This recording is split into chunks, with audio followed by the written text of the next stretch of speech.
Hello, hello, everybody, and welcome back to Test Tubes and Cauldrons, a podcast where we talk about the intersection of science and spirituality.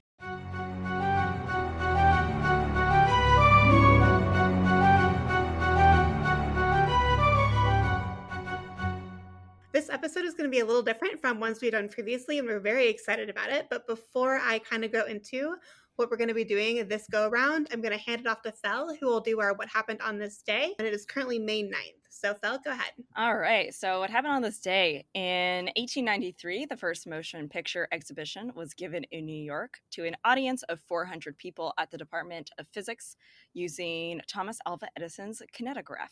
An optical lantern projector showed moving images of a blacksmith and his two helpers passing a bottle and forging a piece of iron. Each film strip had 700 images, each being shown for about 1/92nd of a second. All right. So, this episode, we actually have a guest with us today. We are going to be talking about epistemology, initiation, and ways of knowing. And we have asked for a good friend of ours, Ruby, from another server that we're on together, to come on and talk about it with us. So, Ruby, if you want to give yourself a brief introduction of what you do, what your interests are in the occult, your past, anything that you think is relevant, go for it. Hi! First of all, thank you so much for having me on here. This is extremely exciting because I really like this podcast. So yeah, I'm Ruby. I go by Morag on some Discord servers that I'm in, so you might know me through that. I'm a solitary Wiccan. I combine my practice with Reconstruction, Gallic polytheism, and this forms a rather spicy pagan path of my own. I also practice Scottish folk magic and tradition, and yeah, I've been practicing for a couple of years now. I suppose we'll get more into what I've been doing and I'll give some discussion around that later in the episode. And I think the reason that I'm kind of in this episode today is because I am soon to be qualified as an occupational therapist, as in like potentially a couple of weeks, I'm not entirely sure. I have a real interest in qualitative research and this way of knowing that's a bit more subjective. A lot of what I do in my real working life is to do with subjective experiences and understanding what it means to have a qualitative way of viewing the world. And I'm probably going to stutter a lot in this episode trying to pronounce qualitative and quantitative, so just bear with me with that. Congratulations on almost becoming an occupational therapist and good luck moving forward. That's a great and exciting accomplishment. But yeah, so let's just go ahead and get started and ask the question that this episode was initially formed around, which was what the hell is epistemology and ontology and why exactly does it matter? Morag, this is kind of your field, so if you want to start us off, go ahead. I think I would like to start off by saying that if by the end of this you still don't understand what ontology and epistemology is, that's okay. That means you're a normal human being. Um, they're kind of philosophical concepts. I'm basing this description quite closely around this book called A Short Guide to Ontology and Epistemology, or Why Everyone Should Be a Critical Realist by Tom Fryer, because he explains it in very succinct ways. Basically, ontology is all about stuff. It looks at what stuff is and what it's like. It says what is in the world, what is real, and what is reality. So it's that philosophical word where you're trying to answer that question. Epistemology kind of leads on from that. It comes from two Greek words meaning knowledge and study. Therefore, epistemology is the study of knowledge. And that asks questions like, how do I know the things that I know? Where does knowledge of this reality come from? If that makes sense, I'm really glad. If it doesn't, again, don't worry. That means you're normal. So I have a question. The philosophical idea of kind of the chicken and the egg problem, is that something that you see a lot in epistemology with trying to figure out like how we know things? Generally, I view it as epistemology tends to come more from ontology, because the only way that you can know about reality is if you understand kind of what reality is. But what gets quite messy is we kind of split ontology and epistemology into two camps. There's like real objective stuff, and then there's like relative subjective stuff. And normally they kind of get divided into two camps, but actually they can be mixed up together and it can get really quite messy. And so you do end up in chicken and egg situations. Generally, I try and just line it up in my head as epistemology comes from ontology, and you have to kind of have your ontology lined up first before you can figure out what kind of epistemology you're doing.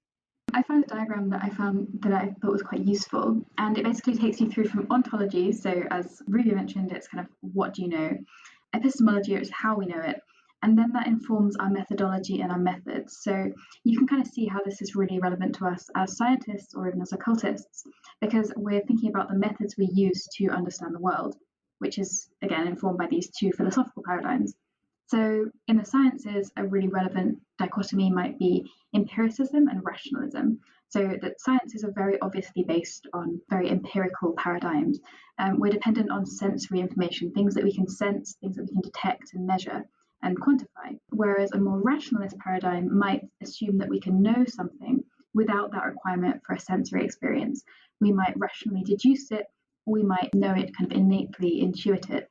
And you can kind of see how this informs kind of a more occult paradigm where you can't measure things empirically, and so you have to know things through different mechanisms. Yeah, the dichotomy between empiricism and rationalism within the scientific community has always been particularly fascinating to me.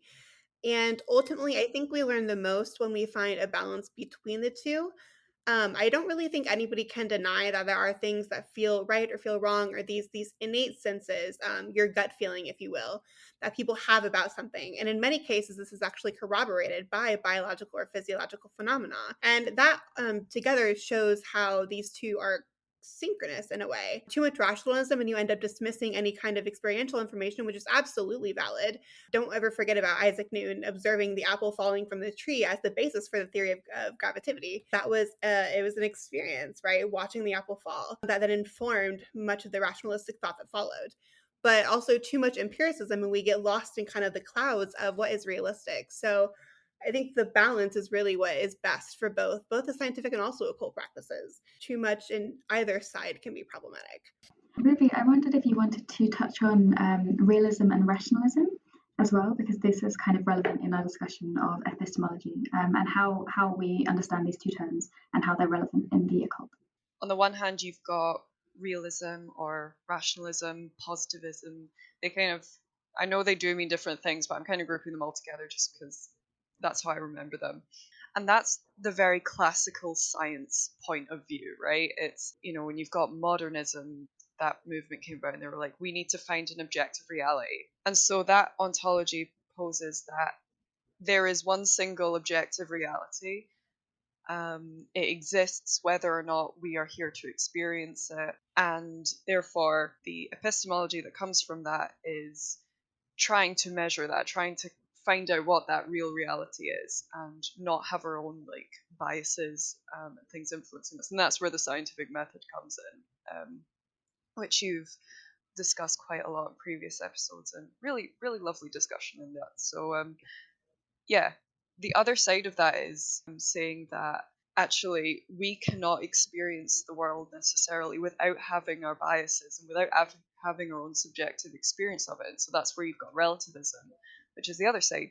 And that poses that rather than just one single reality, actually there are multiple subjective realities, multiple different ways of understanding the world relative to our own experiences.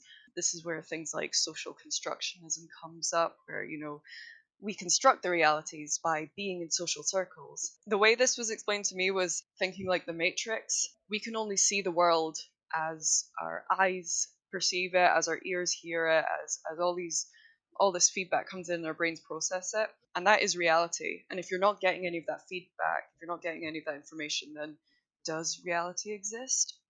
With this argument, no. So I think you can kind of see how both are useful in some ways, but in other ways, you can't, it's not very good going in with a subjective epistemological view if you're trying to measure the width of a chair, for instance.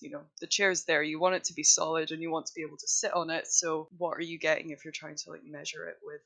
I think maybe that was a bad example, but I tried to pull one out of the air of my head, and I had chairs floating around for some reason because I know that was another example used when I was getting taught about this, but I think I butchered it. It reminds me a bit of that, that age-old argument: if a tree falls in a forest and no one is around to hear it, does it still make a sound? That's kind of, a cliche statement, but I think it demonstrates, if I'm understanding it correctly, I think it's demonstrating sort of those two ideas to some degree. Yeah, yeah, absolutely. I think that's actually a much better analogy to explain it. The realists would argue that yes, it makes a sound because a machine could measure the sound waves and the particles juddering. Sorry to any people who are really into sound physics. Clearly, I don't understand it. Whereas a relativist would go, no, it doesn't really make a sound because no one's there to hear it. No one's there to experience the sound. So, you know, yes, particles might be moving, but it's not a sound because I, a human being with ears and a brain, cannot, experience it. It's interesting to these paradigms because, like, as a scientist, I tend to fall more onto the realist side of things. But also, I feel like in the occult community, things are very much so like they're relative to the individual. So when it comes to kind of putting them together within our practices, like Canny, I don't know how you maybe fit them together in a way that is cohesive. I have kind of just eventually come to accept the fact that some things are relative and I don't have a way to measure them, which drives me up the wall bonkers because I would love to know and have an answer for everything. But at the same time, it's brought up this thought of like, yes, everything is relative, but when it comes to something being empirically measurable, is it not measurable simply because we just don't have the tools yet? Because in my mind, there is a defined reality, but we just don't necessarily have the methods or the tools to actually measure all aspects of the reality. And so now it can seem kind of relative, even though ultimately it's not. This idea, and this kind of comes from the idea where we get so many stimuli every single day, and our brain can only process a select number of them. And that's what literally defines our reality. But just because we don't process all the other stimuli doesn't mean that they don't exist. And it certainly doesn't mean that they can't be measured. We just aren't doing it like physiologically. And so, in that regard, you could argue that it is defined. We just can't empirically measure it yet, which makes it relative. I don't know. What are your thoughts on that? You have to think about, yes, you're processing those stimuli, so all those stimuli are real and measurable. Well, you say all of them, at least lots of them are real and measurable. But the actual process of them being constructed and made understandable is done by your brain and it's done by your mind. So I guess that's where the relativism comes in, because all of those neurochemistry, your unique your neurochemistry, your cultural norms, your socialization, all of those things affect how you process it. So although they might be kind of more objective and empirical outside of you as a kind of little microcosm are processing things in an individual way. I'm not sure if that makes sense at all, but I guess I can see there being an argument for actually experiential things being quite unique to the individual and relativism still being possible even if your stimuli are kind of empirically validated. I think you could say that, yeah, like the stimuli that you receive are empirical in the way that they theoretically could all be measured. But the way in which somebody interprets those, because we are raised in different cultures and traditions and so on and so forth, then it is relative to the individual specifically. Yeah, I think that's a good point. I quite like to think of it like, let's take the concept of love. And, you can say, can you measure love? And the pure realist will say, yes, you can. You can measure dopamine levels in the brain and you can create tools of measuring that brain chemistry and physiological reactions in the body. But the relativist would come in and say, but what does that mean without the experience, of using language to describe that feeling, having the relationship with another person and having a history of memories with them, all these things that really, can you measure that? I think there's definitely an argument for yes you can and no you can. There is kind of like a third paradigm, I suppose, of pragmatism where it's like, oh, you should do both. And I think that's what you were saying earlier, actually. But yeah, Yeah. both is good.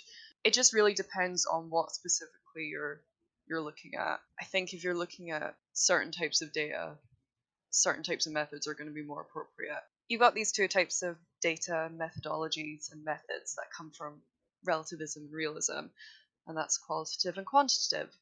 Quantitative is your science, right? It's to quantify, it's realist, it's about measuring that objective singular reality. My penchant is for qualitative stuff, and that's about looking at what is the quality of that reality. It seeks to understand what are these subjective realities that people are experiencing. So in occupational therapy, we use both quantitative and qualitative tools to assess people, right? So you're trying to do research and you're saying, what is the efficacy of an intervention? Quantitative might look and say, oh, limb function improved after this intervention was used. And that would be, measuring, like say, okay, the limb function was this and now it's better. Quantitatively, it has worked. Qualitatively, you might look at how do you feel now compared to before? How's your mental health improved?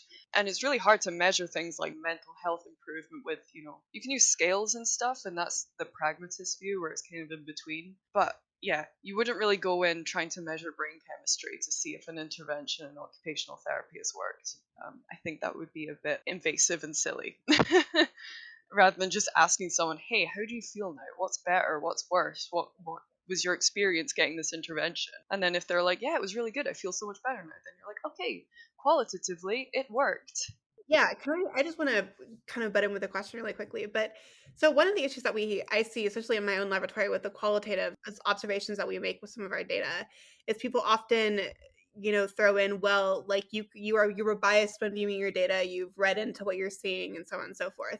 So when it comes to like a survey, that would be a qualitative measure of gaining feedback from participants. Would something like the placebo effect have a role there? I think this is why why it's important to get both, right? Because if you just got the qualitative data, it's entirely possible, depending upon the kind of study that you're doing, that the effect these people are seeing is primarily placebo, right? This thing happened and they felt a result, but it was because they were being treated or not treated if you have a control, which is really where that's a little bit more relevant. If you also had the quantitative data to corroborate the qualitative, then you kind of have the best of both worlds. That's where I think really like it's important to have both, because that way you kind of rule out the possibility of this just being something that happened because somebody thought they were being treated, or maybe the results were better than they expected because that's what they expected.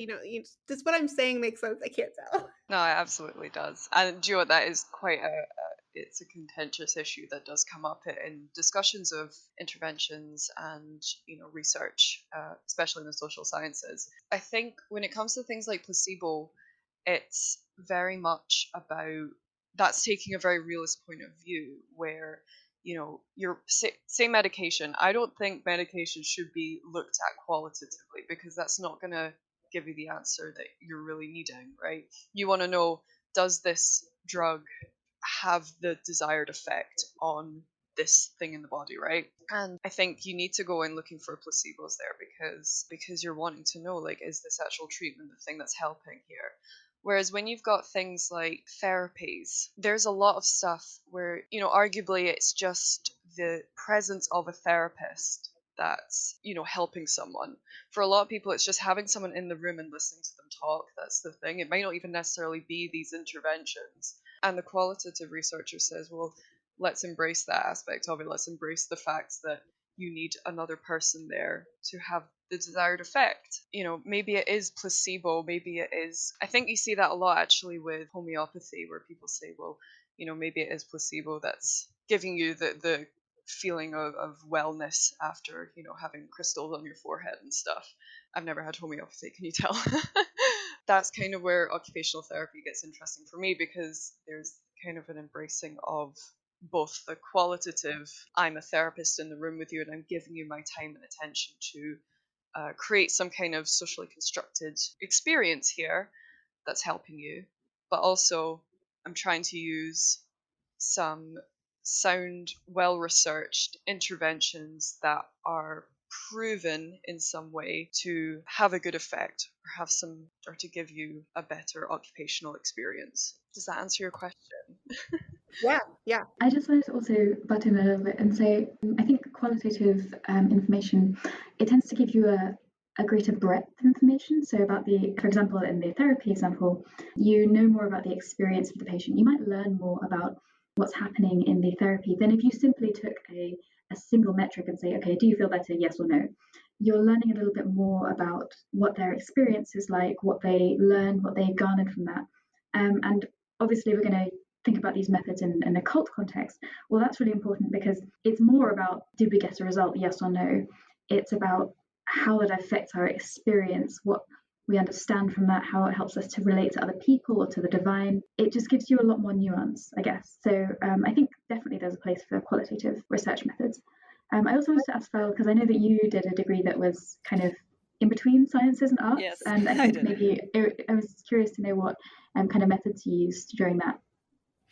Yeah, so new media, which was my degree, and I've talked about it before. Basically, it's like think graphic design, YouTube, that intersection of like old media like painting and newer media like programming or even bio art, which is really fun. But one of the interesting things with new media was, there are certain things that are obviously very relative. Art is subjective. However, if I'm working in programming and I'm doing an interactive piece that requires literal programming, it's going to have to be a bit of both. I can't just say to the computer, well, I want this to happen, or not even want this to happen, but it's like I have to have like this code is literally going to, run exactly what I enter it in. So that's where math comes in, because you have to know a little bit about mathematical theory in order to program.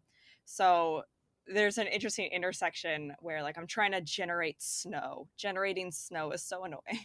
If you're doing programming from like, there are obviously like auto generators for that now, but they made us do all the brunt work. And I'm trying to do this nice winter scene, but before I can even create this nice winter scene, I have to understand the mathematical theory that will generate this snow and actually work, because computers, they are the definition of a realist. They can't even be a realist. They're just literal. They if they mess up, it's not the computer's problem, it's your problem. Because they take what you said to the T.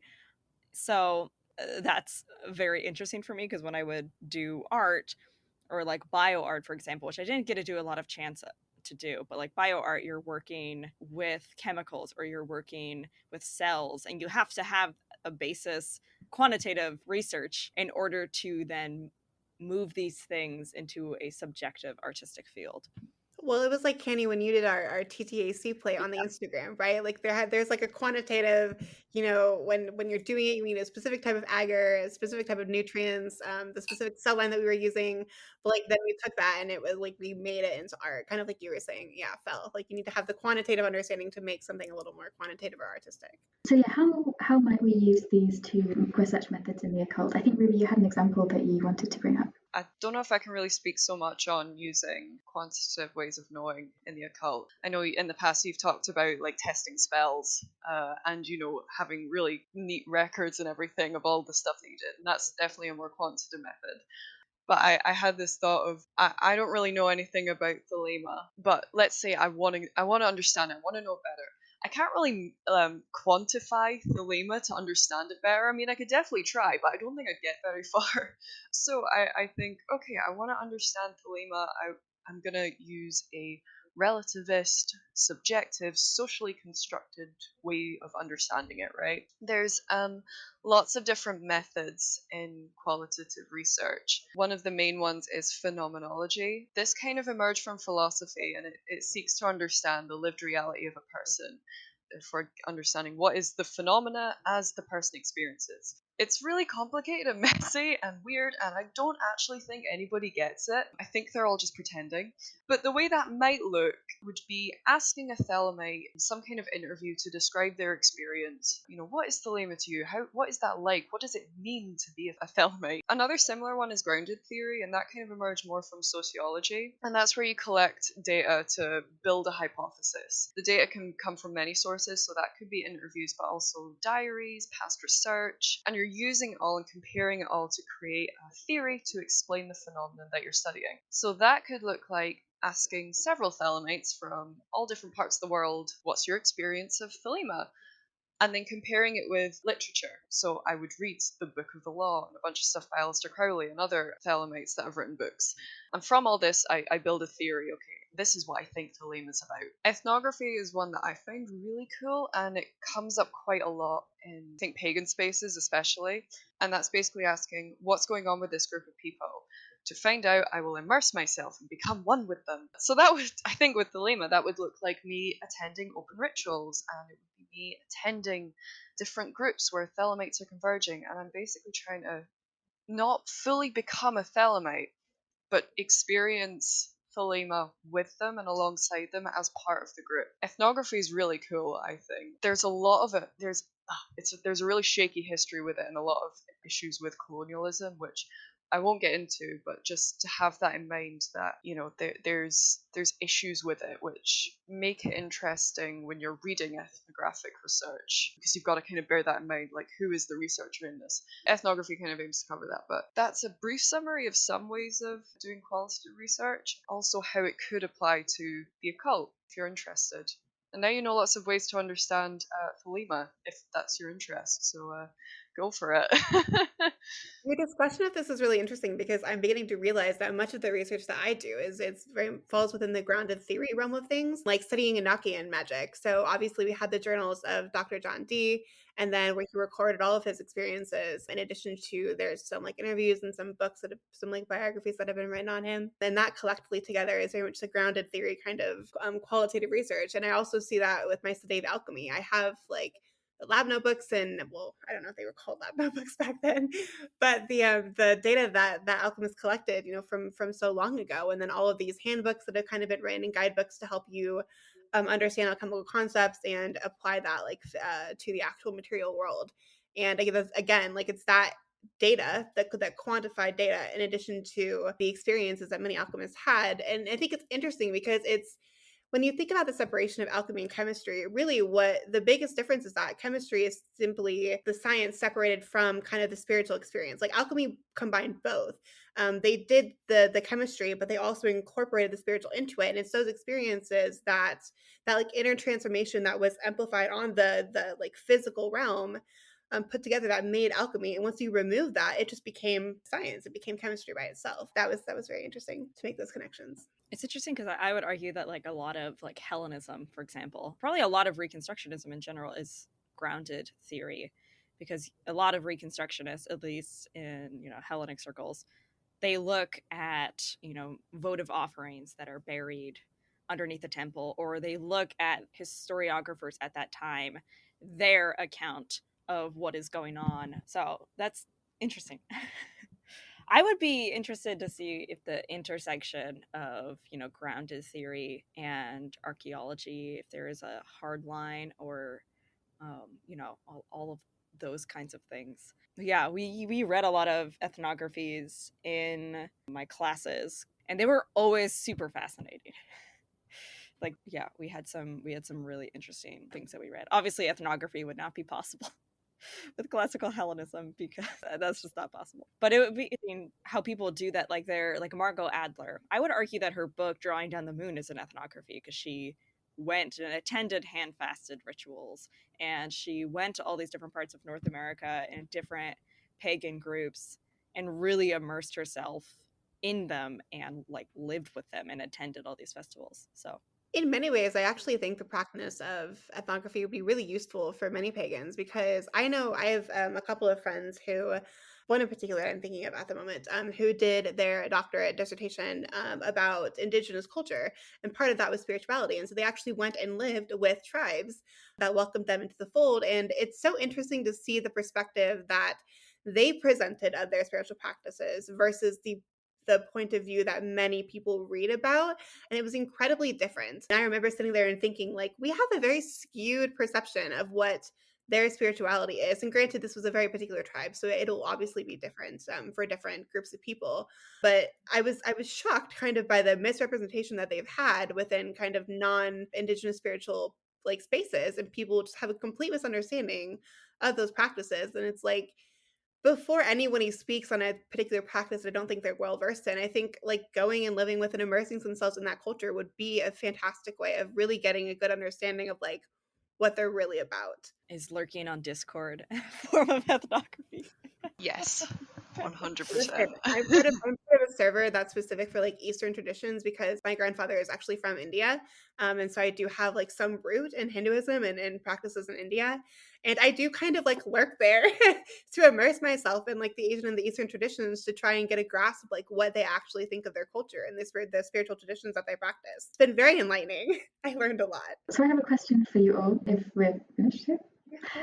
So what can the occult be quantified, and should it be? So I think that there are things that can be quantified, but it applies to very strict materialist things. So herbalism, you might be able to find like a chemical basis for plant correspondences. You might be able to quantify how many species are in a particular area. I think that's kind of a fun sort of intersection of ecology and the occult. But so many things are sort of codified in an experiential way or a very cultural way. So I think it limits things to view them through this very, very strict empirical lens. But I'm just curious what you guys think, whether you can actually understand the occult in a quantifiable way.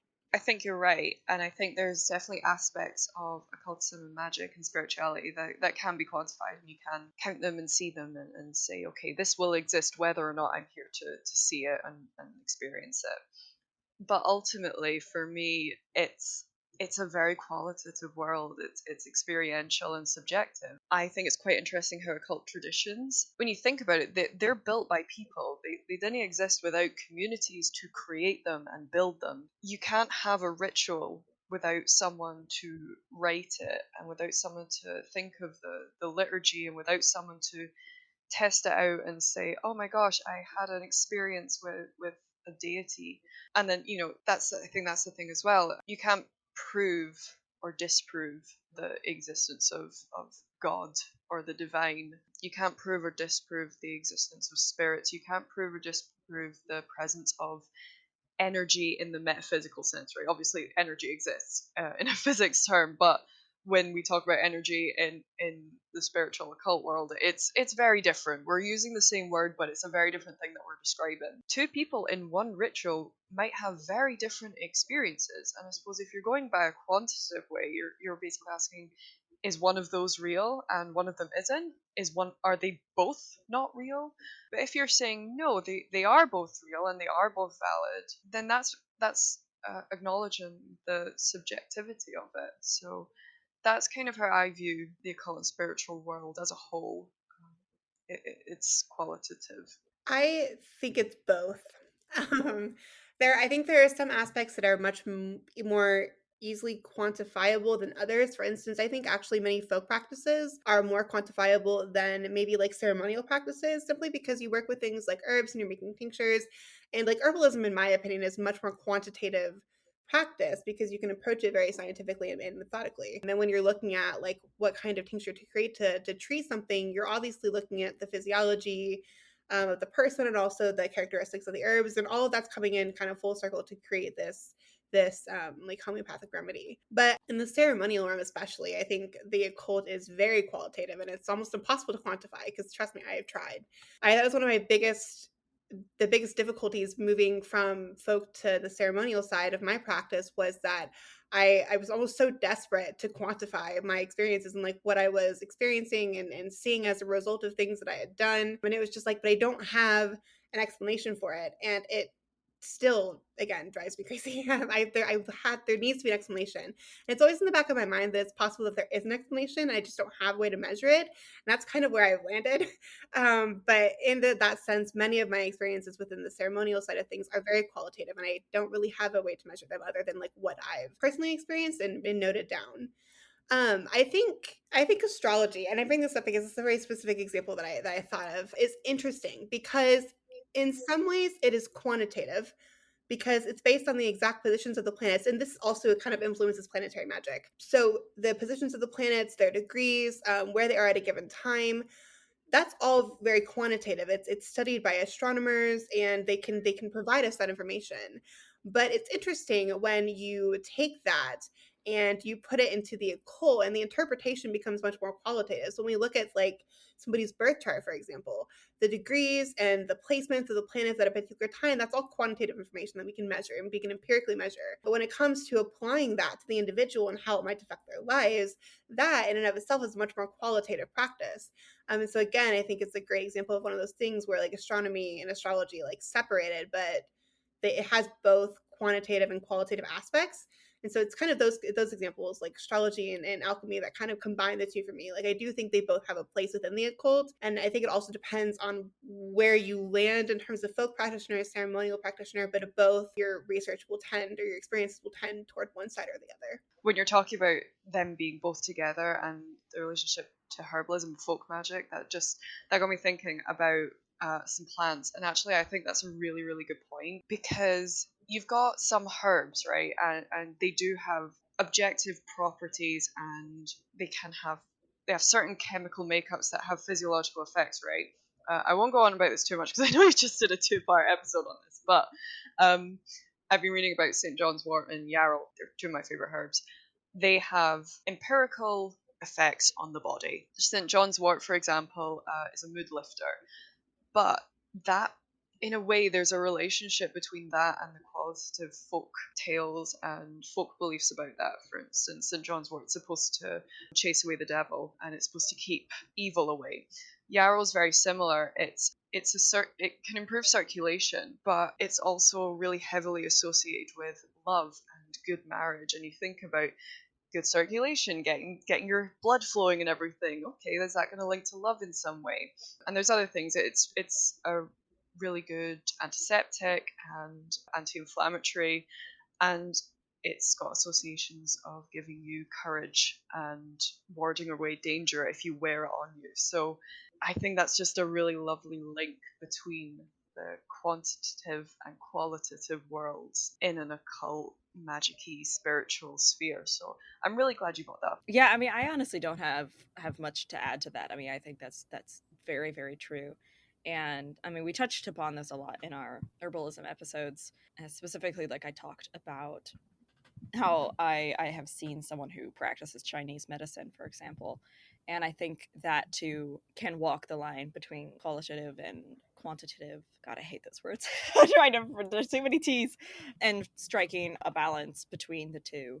I definitely think it's seen a lot in remedies, and even in some ways in Western medicine, where there are certain things, you know, I mean, that's why placebos are studied, because I think there can be an element of quality versus something that is qualified versus something that's like quantified. I can't really think of any other form of the occult really besides the mentions of like planetary magic, astrology, and folk medicine that really strike a balance between the two, because a lot of it is just so like, you know, especially like deity stuff, like that's all like qualitative.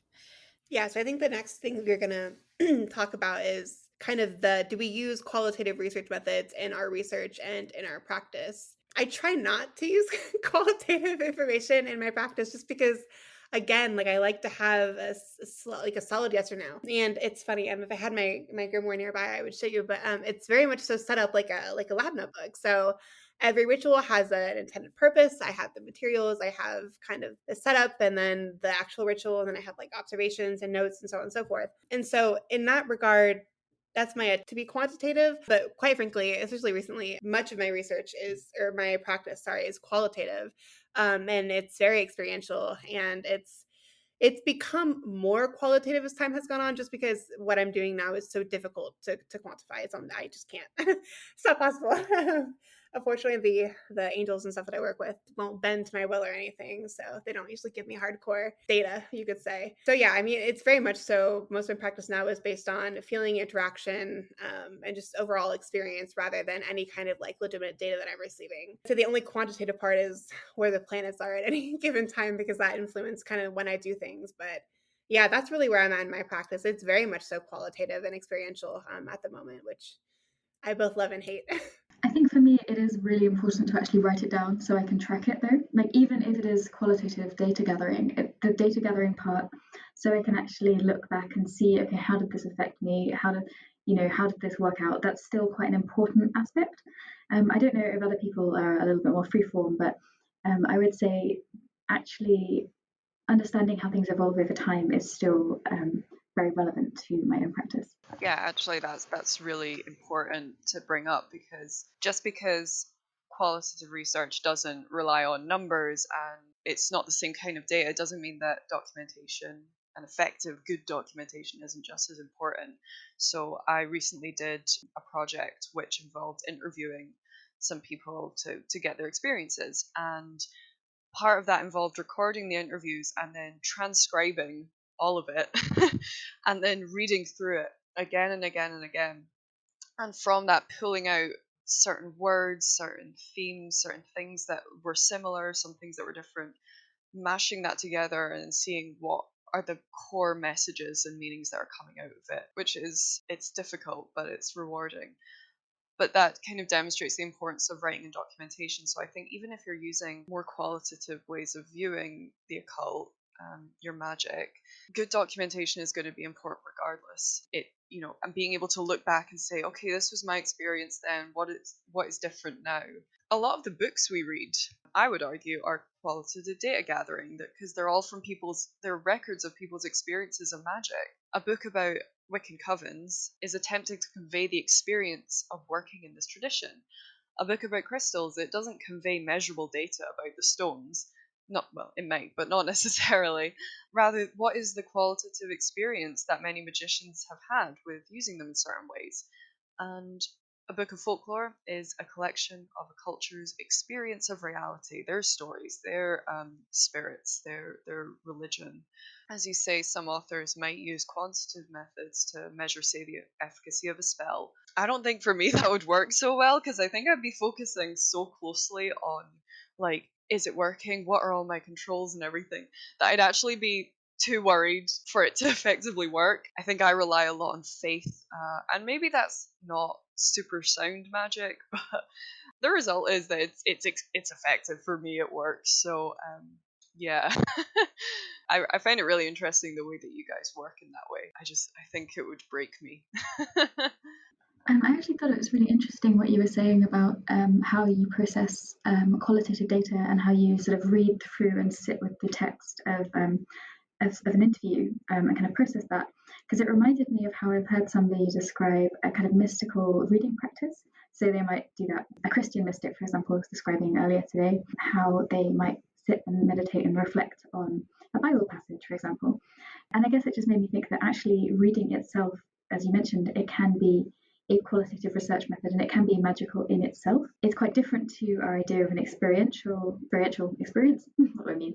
Yeah, it's quite different to that, but it's still closer to a kind of magical practice than just simply reading and collecting data.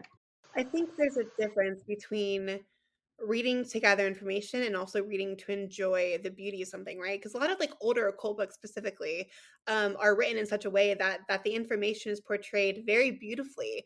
And so when you read it, not only are you collecting the information, but you're also feelings are being evoked from the way it was written specifically, which is in and of itself a kind of art form.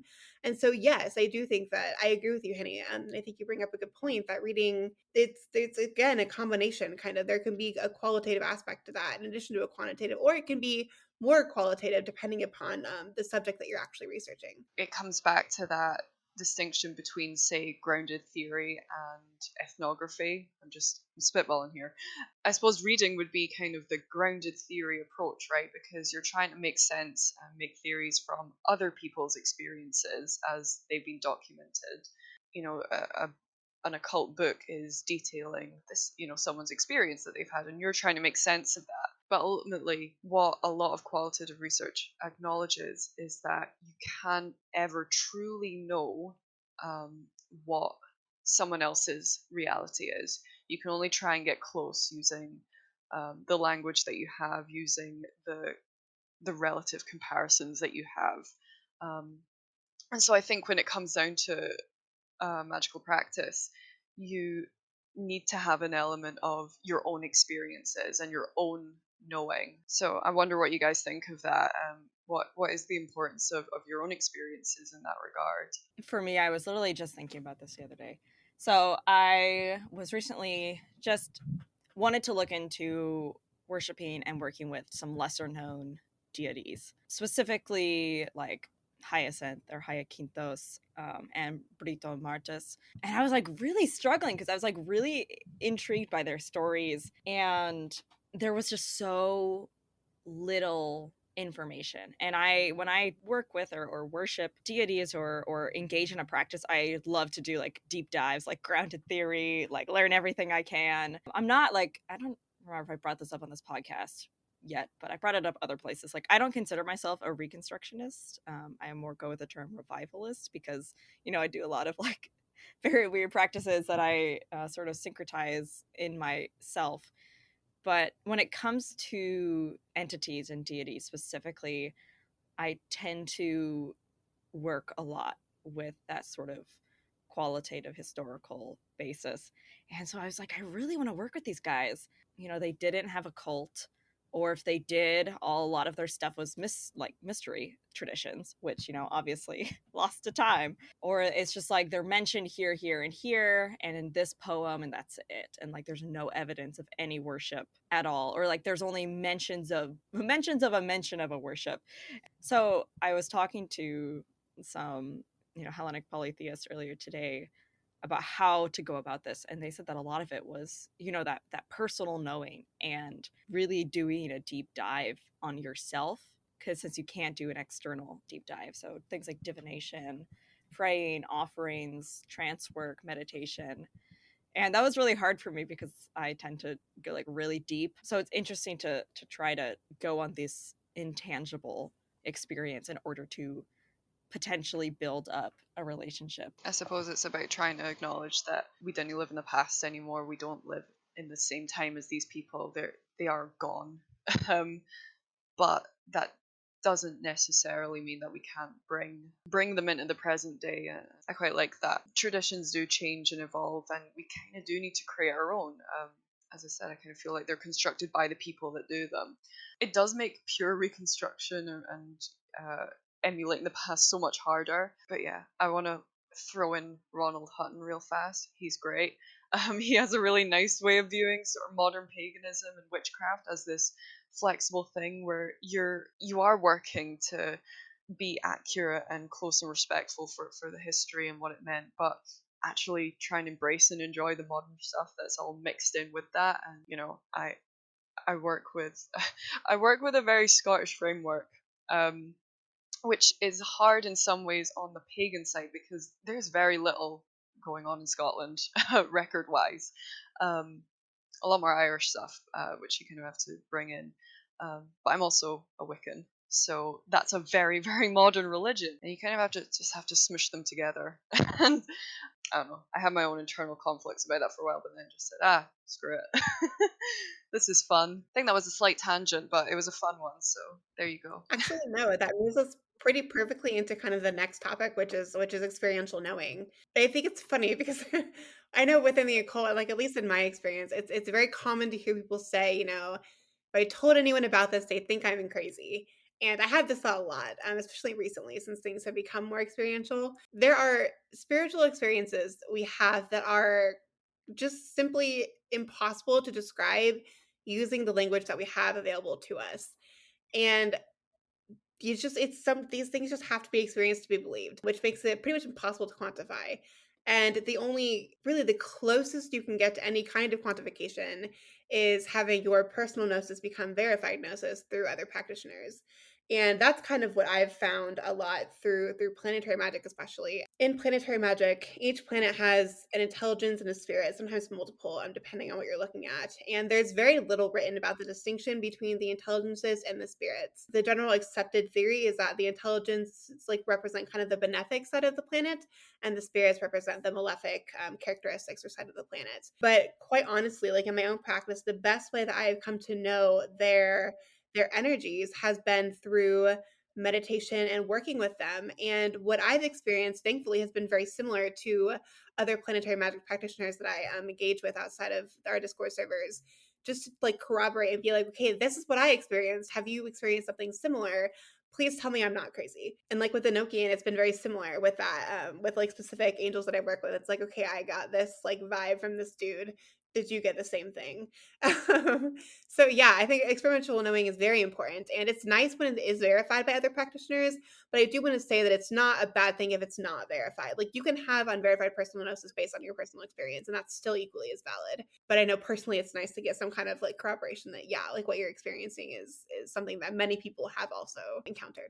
Yeah, to be honest, I think books and even qualitative research that is kind of quite in-depth can only take you so far.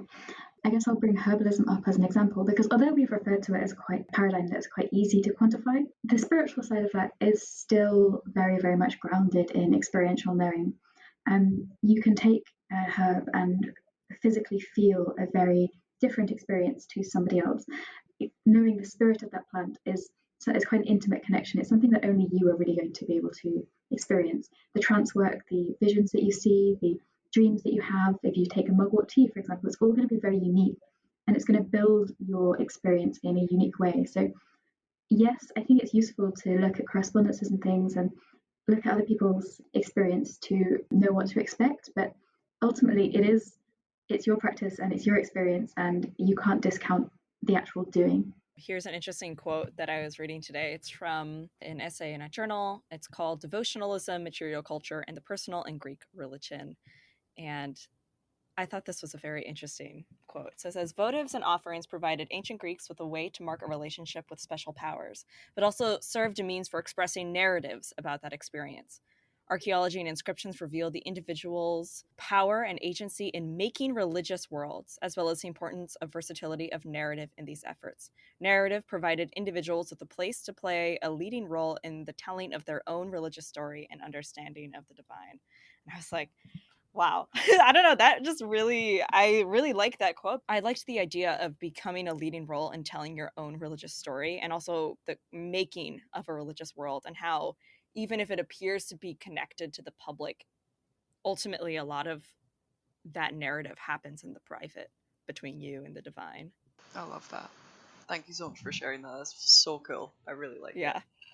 I think this is another one of those reasons why sometimes, and I think we'll do an episode on this later. It's been on my mind. I haven't added it to the episode outline, but I will later. Talking about kind of the importance of secrecy within your own practice, because it's good to talk to other practitioners and like see what they experience as well. But there are certain things like in my practice that are very, I haven't spoken to others about, and I probably never will, but like it has very strong correspondences like to me and what I do, and that will never change.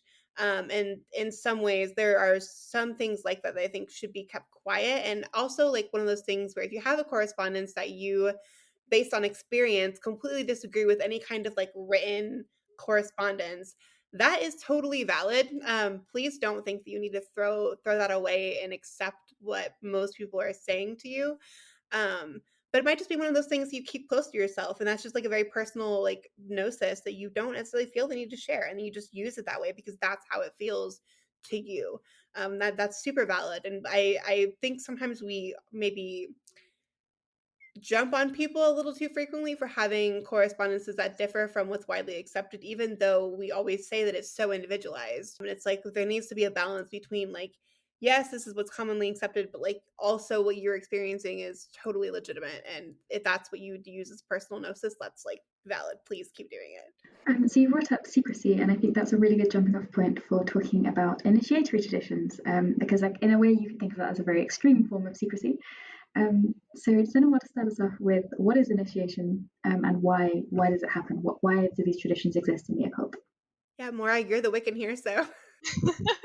I'm not a real Wiccan. I'm not in a coven. No, I'm a real Wiccan. That's a whole other discourse for another day. But no, I'm not part of a traditional Wiccan coven. But traditional Wicca is initiatory. Initiation is kind of the way it's modernly understood was developed the 20th century. I'm in particular thinking about an anthropologist called Arnold van Gennep, who was an ethnographer, and he developed this theory through ethnography. So very relevant. I think it was in an African community that he sort of came up with a lot of this, but there's a lot of stuff going on. He argues that initiation has three stages: separation, transition, and incorporation. There's stuff about liminality there too, which I had to mention because I love everything that has the word liminal in it, but I digress. The process of initiation is basically you're becoming an insider from being an outsider. So with regards to covens, that's you going from being an outsider to the coven to becoming inside. You're a fully fledged coven member, and with that you gain responsibilities and privileges such as knowledge. So the knowledge that covens hold, it comes from a lineage of initiates. It's how the tradition is built up. It's socially constructed. What happens is you've got an initiate coming in, they gain that secret knowledge that's kept within the coven. But then from that, when they work their way through the coven, they have these new experiences, and thus they develop new knowledge that combines together, and that gets passed down to the next line of initiates. So I think that's just a really cool example of how there's this experiential way of knowing that's really socially constructed. And this is kind of how traditions are built and evolve. And it's the difference between qualitative knowing and quantitative knowing, I think. It's that aspect of change. Physics doesn't change no matter who's looking at it. If you're measuring it correctly, it will stay the same. It'll always be that way. I'm sure a quantum physicist is going to get on my back in a moment and be like, no, that's not true, but we're not talking about that. Chemistry doesn't change, I think. You can correct me if I'm wrong there. It's the actual facts of it remain the same, the reality of it stays the same. But traditions, communities, and that knowledge and that reality, that changes. And I think that's what makes it a really qualitative world. So fundamentally, why are initiatory traditions initiatory? Like, why are they kept secret? A couple of reasons. I think one of the reasons that really grabs my attention is there's magic in secrets. You kind of get I think we've all experienced it. You get a buzz out of not telling someone something, or when a friend tells you like, oh, don't let anyone know about this, but I heard from this person, like, and you've got to keep it a secret. And I think there's magic in that. There's something I think it also can define the group in a way. It keeps that initiation aspect. It keeps it special. It keeps it sacred. It's all very well if you want to go out and say to everyone, yeah, I'm a Wiccan and this is what we did and this is how we do everything and how we work. And I think this was a lot of the critique about Gardner at the time, where a lot of people were like, hey, should he really be sharing all of this? Because it was something sacred and only for the people who had been initiated in. It helps draw that line between the outsider and the insider. And it shows an element of trust as well. If you can be trusted with that secret, then that means you're trusted with all the aspects of the coven, and you're trusted not to harm people within the group and have everyone's best interests at heart and be close together. I think there's probably a lot more reasons to it than that. I kind of wish I'd done a little bit more reading of Thorne Mooney's book, Traditional Wicca, which is where I've done a lot of my reading and research for this little segment, but I wish I'd read a bit more on the bit about secrecy now. In the Hermetic tradition specifically, there is a lot that stems around kind of the secrecy and this secret knowledge that you'll get upon initiation to a tradition. And it's something that I really look forward to when I do decide to take that step. But I do think that initiations are also important because even if you have the knowledge outside, there is something that you gain from being a part of a tradition. This secret, I guess you could say, this extra understanding that takes the knowledge to an entirely different level. And truly, I think that's where transformation really begins. And that knowledge becomes transformative in ways that someone outside will never understand. And I think that's kind of why sometimes these traditions do close themselves off to outsiders, because like that experience is so special. It's so sacred to the tradition itself that it needs to be protected. And I think that's really valuable. And I definitely like personally long for that experience in the future when it does happen. I mean, yeah, doesn't the word occult in general mean to keep hidden or to obscure? And I remember when I was like starting to reach beyond the beginner stages, I was kind of like, where are all of these Thorne Mooney has that video of like, where are all the advanced witchcraft books? And there was a period of time where I was just longing for that. And then I sort of settled into my own of realizing that a lot of at least for my own journey, a lot of it becomes much more hidden, much quieter. And there's something in that is far more sacred than I experienced when I was a beginner practitioner. I think it's a transition from doing magic for material gain, or like the aesthetic of magic, and really utilizing it for inner transformation and true change in your life, and like utilizing your spiritual practice to help you be a better person, whether that's be reaching enlightenment, whatever that might look for you as an individual.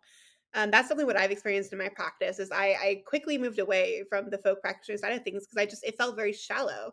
And I was like, I yearn for more. Like there's more here and I don't know what it is. And I want to have a deeper understanding. And that's, I think, when I realized that the deeper understanding comes from experience. And so that's when the biggest transition in my practice happened. And I began to realize, okay, a lot of this is going to be experiential. And I became much more quiet about my practice and kept things a little more close to myself because they are so personal. I think also there's an element, at least in initiatory orders, where it's not just your own experience, but it's the experience of the entire group. And Ruby, I think you alluded to this, but the idea of something evolving with a lineage and you developing new experiences together, that can only really be experienced with a group of people. And so your group's cultural norms are also going to affect the way that you experience that gnosis, which is quite, I think, special and unique and can't really be seen anywhere else. Yeah, it's really, really interesting. Nothing that I've experienced myself, but I'm very, very curious about it. I'm kind of sad that like group rituals are becoming less of a thing because I would really love, like, I'm a solitary practitioner, but I would love to go out and like have larger group rituals with just even other pagans. You don't even need to go into an initiated like practice. Just experience like what a collective ritual would be like because I'm sure the energy is very different, and I would love to experience that one day. Maybe we all need to get together and do a ritual. Oh my goodness, that'd be so chaotic. All the different traditions melded together would be I know, It'd be that'd amazing. be so so great. It'd wild. be so fun. A beautiful mess. You mentioned something about becoming more secretive, and that got me thinking about. So, fun fact: I used to be an armchair occultist, and I started thinking about as I got out of the armchair and started doing more practices, I actually got a lot more secretive, and maybe that's something to do with there's more things to be secretive about. But I'm not entirely sure. I think there's an element of that, but certainly I used to be comfortable sharing pictures of my altar, and I can't do it anymore. I can't take pictures of it. So I can maybe talk a little bit about the armchair as it relates to experiential knowing, because I did a lot of reading. I did, I read a lot of books. I read a lot of social media stuff, and subsequently I did a lot of talking. But I wasn't really relaying my own experiences. I was talking about things I read. I could answer questions really well because I'd read answers somewhere else in a book. And that was fine, except it wasn't, because when I eventually realized, oh my gosh, this isn't good. I'm showing off basically, but not actually doing anything. I'm all talk.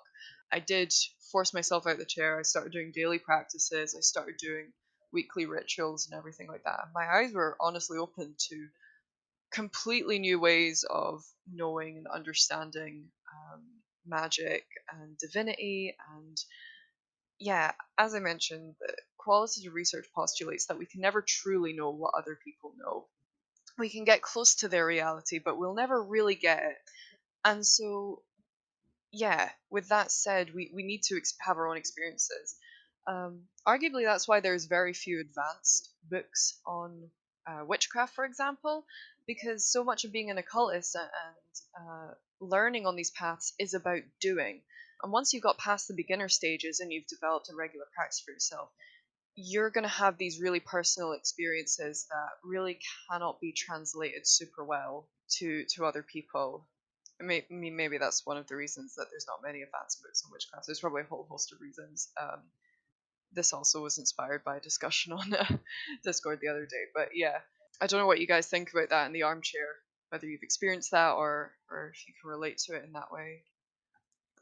I think it's important to point out that there's going to be periods of quote unquote armchair occultism in every practice. And I find it happens more at the beginning or during big shifts in interest. So when I first began looking into like Enochian magic and also alchemy, like for a while there was quite a long time of where I was just like reading and trying to get the information and understand kind of the language of those practices, literally and figuratively. But it shouldn't continue forever. And I think once there comes a point where you need to just jump in, and you're not always going to feel ready. I sure as hell didn't. When I did my first ritual, I look back at that and I'm like, oh my god, I can't believe like I did that. But it was the first one, and I did it, and it kind of was the start of everything. A lot of people are afraid of what can happen if you dive in without knowing everything, and it's it's just one of those things where experience is so important, and you cannot replace experience with knowledge, with book knowledge. It's just not possible. I think, for instance, I feel relatively comfortable sharing this, but Mars, for instance, I work with the planet Mars quite frequently in my practice, and a lot of people associate Mars with very like aggressive energy because he was the god of war and all of these things. But Mars was also a god of agriculture, and it's actually that energy that I like. Mars to me is someone who, if prodded, certainly he will it will defend whatever we need to at the time, but it's also a planet about maintaining your boundaries and doing it in such a way that you enhance your own growth, which to me more fits the agricultural kind of aspect of Mars than it does the warlike aspect of Mars. And that's a very personal gnosis that I have gained through meditations and just like workings with the planet and the associated divine being. And that's again something where like knowledge would tell you one thing, but experience has expressed something else entirely. Something that's actually become much more important to me than what Mars is actually known for. So it is so important to do the experience. Knowledge is only half of the puzzle. Right. Yeah. It's kind of like my issue with people on some discords. Not to add anybody, but when they are like, you must have 2 years of experience before you work with deities, for example. I just You're not gonna learn anything necessarily just by like what are you doing in that 2 year time frame. When I was a beginner practitioner, I have had like a Tumblr grimoire, and I would just like spend all my day like reblogging spells, but like did I actually do anything? No.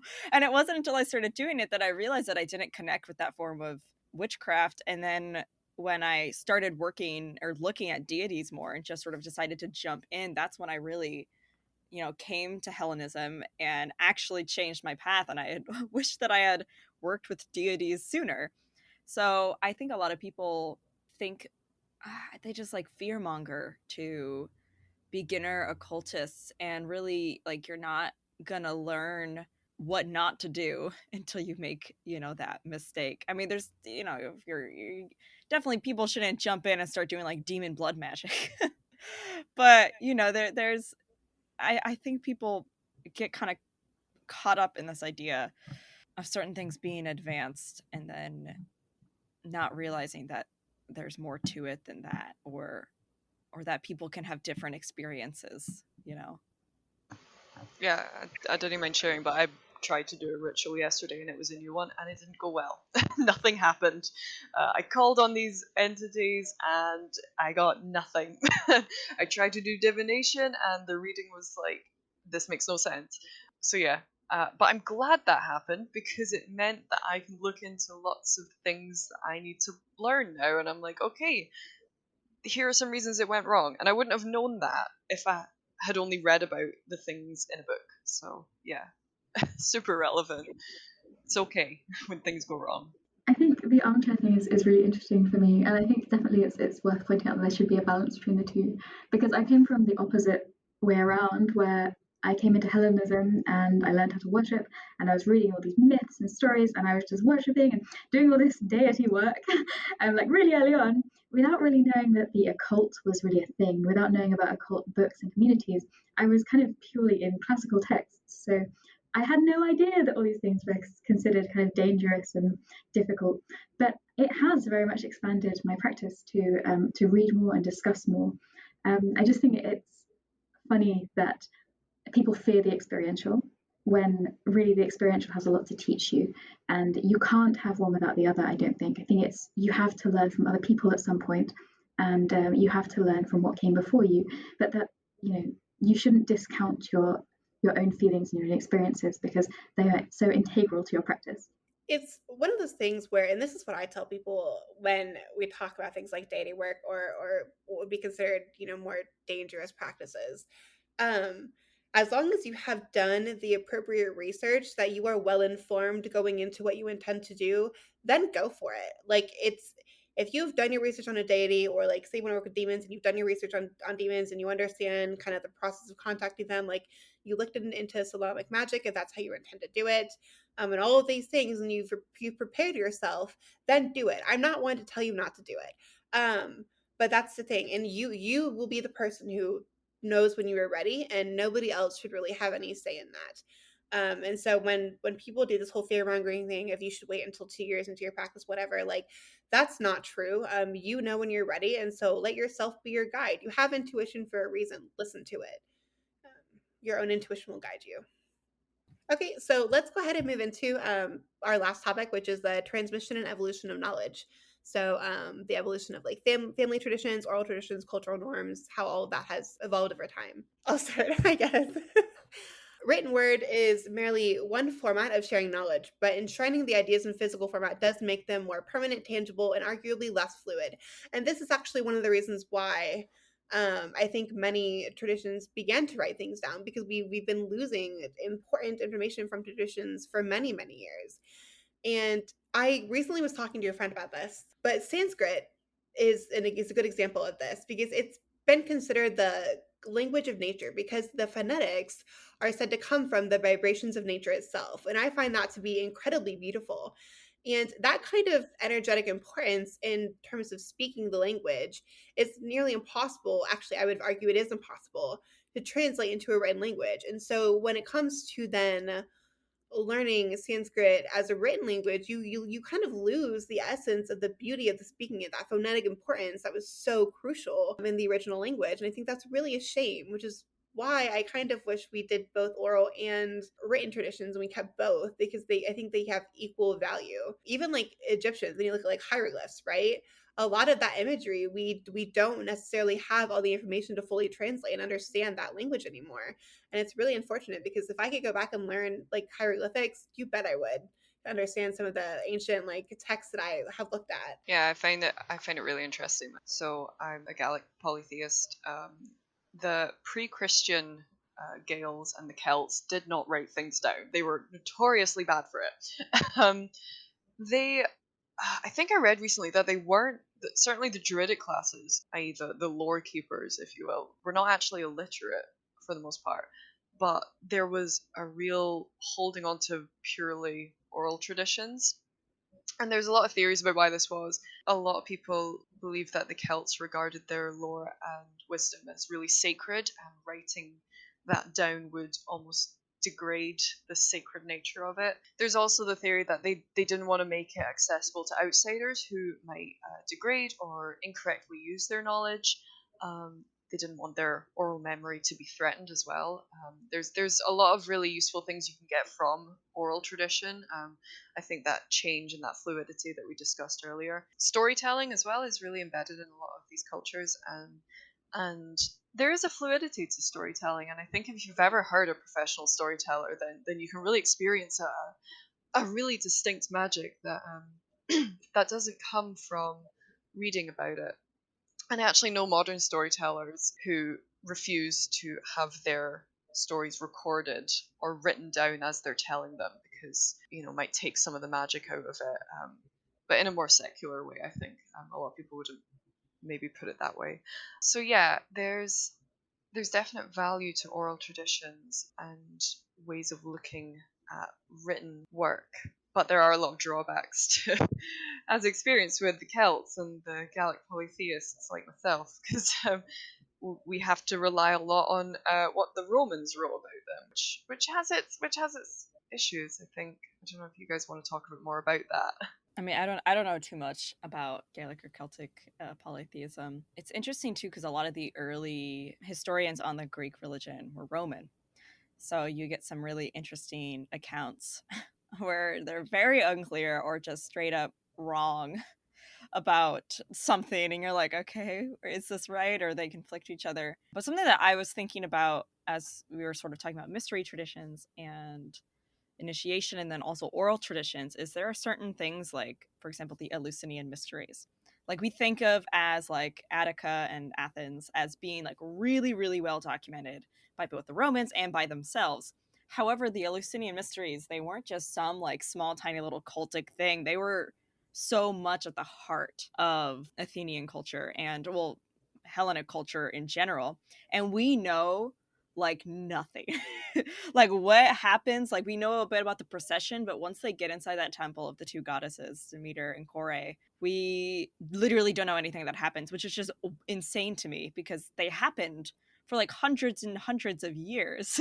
They weren't just like a few years or a few hundred years, they were hundreds and hundreds of years of these mysteries, and they managed to keep them secret because they were only done orally, and to talk about them was literally pain of death. But they influenced so much of that culture, and so I think it's interesting. And in some ways, part of me, the curious person in me really wants to know what happened. But I think as modern day occultists, we have to sort of look at we have to look at what we're given. And, again, I think that's where personal gnosis can come into play, if that makes any sense at all. Of of filling in the gaps in a way in how these entities and deities show themselves to us now. And I think we can maybe draw this back to the realism versus relativism debate. So traditions are going to evolve over time, that's natural, especially with oral traditions where things are passed down and you don't have something enshrined in a book. And I think some people take issue with that because they think that there's one singular truth, the singular realist representation of, say, a deity, whereas a relativist might think that the cultural norms influence our perception of deities, divinity, of different traditions. And I kind of am of the opinion that if our culture is not static, then why should a tradition be? Why can't we learn more about divinity? Why can't we learn more about magic as time goes on? So I kind of fall into that latter camp. And I think oral traditions are a really great example of this, that yes, there is bias. There's always going to be bias, but it can actually add, not detract from our experience.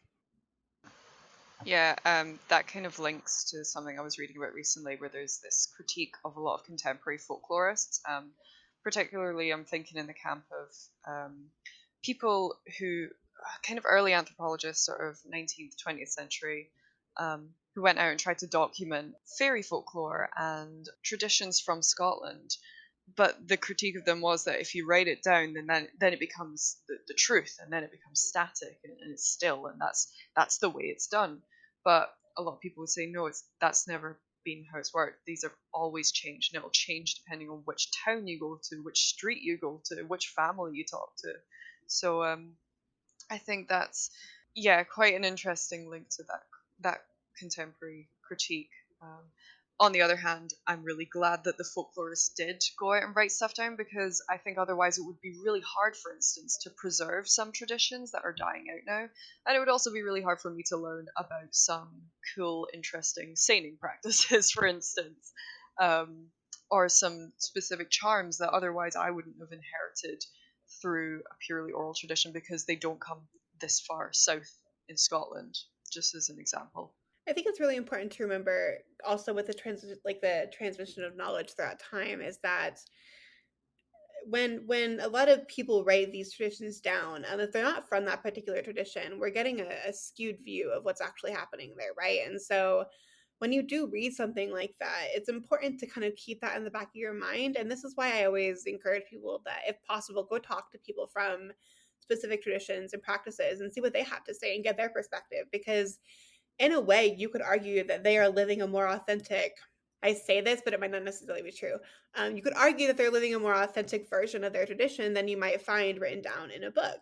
And so it's important to do both sides of the research, talk to the people living the tradition, and also read what was written. It's also one of those things where we tell people a lot of times to go back and read older books by some problematic individuals, but it's because they have good information, but that doesn't discount the information that they've written down. It would just simply helps inform our practices now, and then we can kind of remove the things that don't serve anybody anymore and simply take what is still relevant and fits within the practice.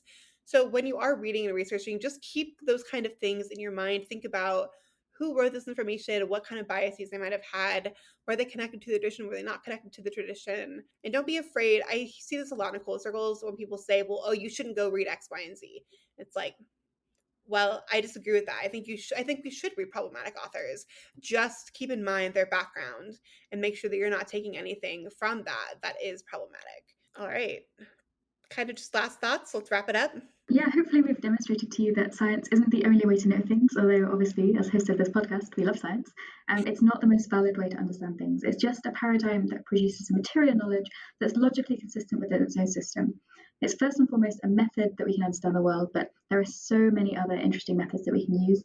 And hopefully you've learned a little bit about these from Ruby, who has been really fascinating to talk to. Thanks so much. Yeah, science is really cool, but do you know what is also cool? Is going out and just experiencing some wacky nonsense and then going, yep, this is my reality. I'm not trying to like diminish qualitative research. It's far more serious and complicated than that. But yeah, there's multiple ways of knowing things, and there isn't just one way of understanding reality, and it isn't. And science is useful for something, but not always useful for magical, weird, fluid, occult stuff. So yeah, I hope I've sold you on it. And thank you so much for having me again. This has been really fun, really exciting to participate in a podcast. Yeah, we were so happy to have you on. It's really good to get like another perspective that's maybe not a scientist, but I think it's really easy, at least for me, to like narrow-mindedly focus on the science and attempting to like prove the occult when we all know that's not entirely possible. So yeah, it's been lovely to hear your opinions. All right. If no one has anything else, we can close it up. Thank you so much, Ruby, for joining us for this episode. And thank you so much, everybody, for listening. Hopefully, you've enjoyed our discussion on epistemology and initiation and what knowing entails. And if that's the case, we're going to close it off and we'll see you next week. Have a great day, everybody.